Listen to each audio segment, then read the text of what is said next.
Là c'est clairement impossible de filmer quoi que ce soit, je ne vois absolument rien. Ce serait dommage de finir aveugle. Vérifie que le mascara n'a pas fait son empreinte sur la paupière. Bonjour le monde, j'espère que tu vas bien, je suis ravie de te retrouver pour cette vidéo. Bonjour le monde, j'espère que tu vas bien, je suis ravie de te retrouver pour cette vidéo où je vais te parler de mon premier trimestre de grossesse. Avant de débuter cette vidéo, j'ai besoin de faire un petit coucou, de faire un petit big up, comme on dit à l'ancienne, à 3 filles qui sont absolument géniales. Donc voilà, Eléa, Kimia et Gabrielle, je vous fais plein de gros bisous. Petit disclaimer number 1. Tu l'auras certainement remarqué, sur cette chaîne, je parle absolument de tout, je ne fais aucune restriction. Donc bien évidemment, j'ai envie de parler de ma grossesse, je vais donc en parler. Soit ça te rassure, soit ça te désintéresse, mais sur cette chaîne, tu ne trouveras pas de vlog de grossesse ou bien de gender reveal ou ce genre de choses. Je trouve ça absolument génial qu'on puisse trouver ce genre de vidéos. Malheureusement, c'est que je ne ressens pas le besoin de partager ma grossesse comme ça. Donc on va s'en tenir à du classique, à du face cam, où je vais te parler de mon expérience qui, bien entendu, n'engage absolument que moi, hein. Ce n'est pas quelque chose qui est commun à tous. Dans le meilleur des cas, ça t'apporte une information et ça c'est plutôt cool. Dans le pire des cas, bah tu t'en bats les reins et puis bah, on se retrouve pour une autre vidéo, un de ces quatre. Disclaimer number 2. Comme je viens de te le dire, mon expérience, mon avis, mon cheminement, bah forcément ça n'engage que moi tout simplement parce que c'est strictement personnel. Donc je te l'expose ici. Je pense que ton expérience sera forcément différente de la mienne et c'est très bien comme ça. Comme d'habitude, hein, que tu viennes d'arriver ou pas, bien sûr, tu t'installes, tu te poses tranquillement, petit thé, petit café, petit chocolat chaud ou ce que tu veux. On est là, ambiance détendue, cosy, tout va bien. Par où débuter ? J'ai donc actuellement 3 enfants, plus précisément 3 garçons, âgés de 13, 9 et bientôt 4 ans. Et après la naissance de notre 3e enfant, on s'était dit que c'était fini, qu'on n'en aurait plus d'autres. On le criait même sur les toits. Comme on a 3 garçons, c'est vrai que le discours qu'on entendait souvent c'était ben alors, quand est-ce que vous faites la fille ? C'était clairement pas dans nos projets. Disons qu'en plus de tout ça, mon 3e enfant, donc Isaiah, est un enfant qui a demandé beaucoup d'énergie. On va dire que cet enfant est juste une boule émotionnelle, c'est un volcan émotionnel, donc parfois il est calme, c'est cool, et puis parfois ça rentre en éruption, et là c'est super difficile à gérer. Après sa naissance, j'ai fait une dépression postpartum qui m'a vraiment beaucoup marquée, bouleversée, remise en question. Du coup, c'est quelque chose qui restait dans ma tête et je me disais non mais rien que pour ça je ferai pas de 4e parce que j'ai trop peur de reproduire encore, d'avoir une nouvelle dépression postpartum. Et bon, Dieu merci, je suis contente d'être passée par cette phase malgré tout parce que ça m'a permis de découvrir plein de choses, donc on va garder que le positif. Quelques mois après la naissance d'Isaiah, j'avais fait poser un stérilet en cuivre et ça faisait plusieurs mois que j'en parlais à mon mari où je lui disais que je ressentais quand même pas mal de gêne, qu'il n'y a absolument rien à reprocher au stérilet en cuivre, mais je pense que c'était pas ce qui me convenait le mieux. J'ai donc pris la décision d'enlever ce stérilet, donc une décision que j'ai prise aussi avec mon mari, hein, bien sûr. J'ai fait le test de grossesse, on connaissait les risques, on a manqué de vigilance.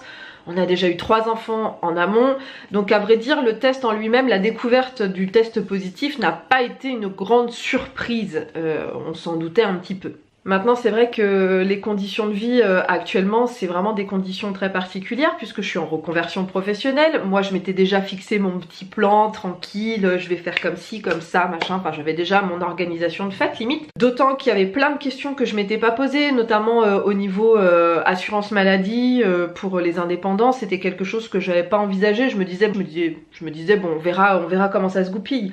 Là avec la grossesse je me dis non, j'ai plutôt intérêt quand même à bien me renseigner, savoir comment je vais être indemnisée, comment va se passer la prise en charge, ma mutuelle va changer, donc comment là aussi ça va se passer. C'est vraiment un petit peu angoissant, hein, faut le dire. Du coup, ça n'a pas été une grossesse hyper simple à accepter, sachant qu'aux yeux du monde, dans la société, voilà, une famille ordinaire, idéale, c'est une famille qui a 2 enfants, une fille et un garçon, alors là c'est le must. Voilà, 4 déjà ça commence à être compliqué, si t'es pas une famille recomposée, 4 enfants, La maison actuellement on n'a que 3 chambres, donc franchement c'est vrai que l'arrivée du petit quatrième on se dit heureusement qu'on a prévu des travaux à faire début 2019 parce que sinon on en fait quoi, on le met où?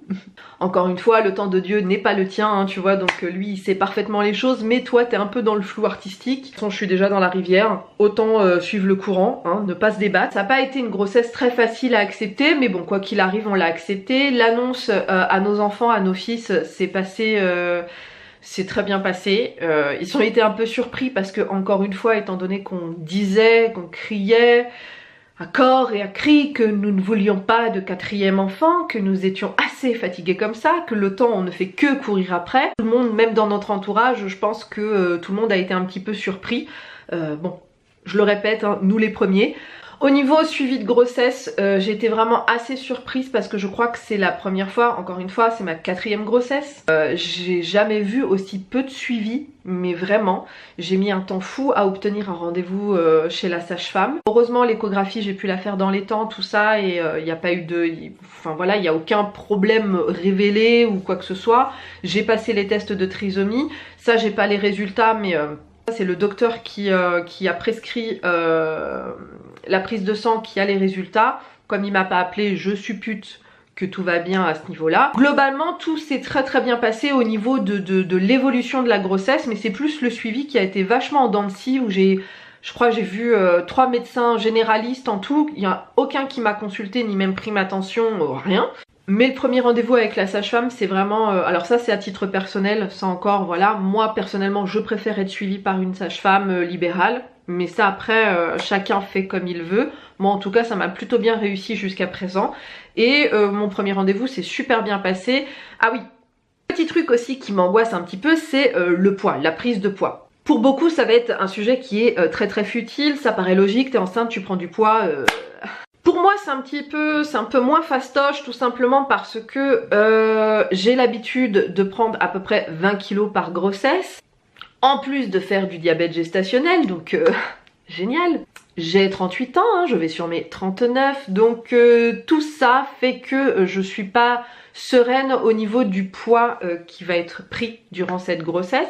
Je veux pas en faire une fixette. Je n'ai pas perdu tous mes kilos de grossesse quand j'ai accouché d'Isaiah, et en plus j'ai repris du poids derrière. Donc là on part avec un petit bagage. Je suis très à l'aise dans mon 42, il n'y a pas de souci, je le vis très bien, mais bon, à un moment donné, il y a des limites à tout. Du coup, pour cette grossesse-là, j'étais vraiment très contente de ne pas avoir pris de poids durant les 3 premiers mois. Bravo! Bravo! En sachant que pour mes 2 dernières grossesses, j'avais déjà pris du poids. Donc là non, franchement, en plus j'ai envie de manger des choses plutôt saines. Je mange énormément de fruits, je mange beaucoup de légumes, beaucoup de fibres. Il faut manger des fibres, c'est important parce que c'est un peu au ralenti à ce niveau-là, c'est compliqué. Au niveau de tout ce qui est complément alimentaire, les 3 premiers mois je n'ai pratiquement rien eu, donc acide folique, tout ça t'oublies, hein. Voilà, normalement c'est des trucs qu'on te donne même avant à partir du moment où tu veux un bébé. Bon là clairement... voilà, j'ai pas eu, je m'en suis pas plus mal sortie que ça. Du coup là j'ai quand même des compléments alimentaires pour cette deuxième partie de grossesse, hein, donc pour le 2e trimestre. Donc si je peux ne pas tomber malade, c'est encore mieux. Suite à ma reconversion professionnelle, donc j'ai arrêté de travailler à partir du 19 novembre à peu près. Donc vraiment c'est un luxe pour moi d'être à la maison, de pouvoir travailler de la maison, de pouvoir suivre vraiment mon rythme de grossesse, et que si je suis fatiguée, je dors, enfin voilà, et puis de pas être fatiguée par les transports, tout ça, parce que je bossais sur Paris. C'est vraiment un luxe de pas avoir à subir les transports, les intempéries, de pas avoir à subir la pression du taf, tout ça, même si forcément la pression je l'ai un petit peu parce que en reconversion, à un moment donné, hein, il va falloir avoir un salaire, hein. C'est un peu pour ça qu'on est en reconversion, tu vois. Mes enfants sont quand même assez grands, donc c'est vrai que je les sollicite beaucoup, mais malgré tout, faut être derrière, hein. Ça reste des enfants, donc moins on en fait, mieux on se porte, on a tous été comme ça, disons-le. Je trouve ça normal de faire participer les enfants aux tâches ménagères, voilà. C'est comme ça que j'ai été élevée, et je trouve que c'est bien, ça les responsabilise, donc moi personnellement je valide. On a parlé du taf, on a parlé des vêtements, on a parlé du poids, on a parlé des enfants, on a parlé... On a parlé de la reconversion pro, donc non, je pense qu'on a fait le tour en tout cas pour ce premier trimestre qui vraiment se passe bien. Franchement, je dois dire que ça a été un premier trimestre absolument idéal. Personnellement, je n'ai jamais eu de nausée, quelles que soient mes grossesses, je n'ai jamais vomi, donc gloire à Dieu.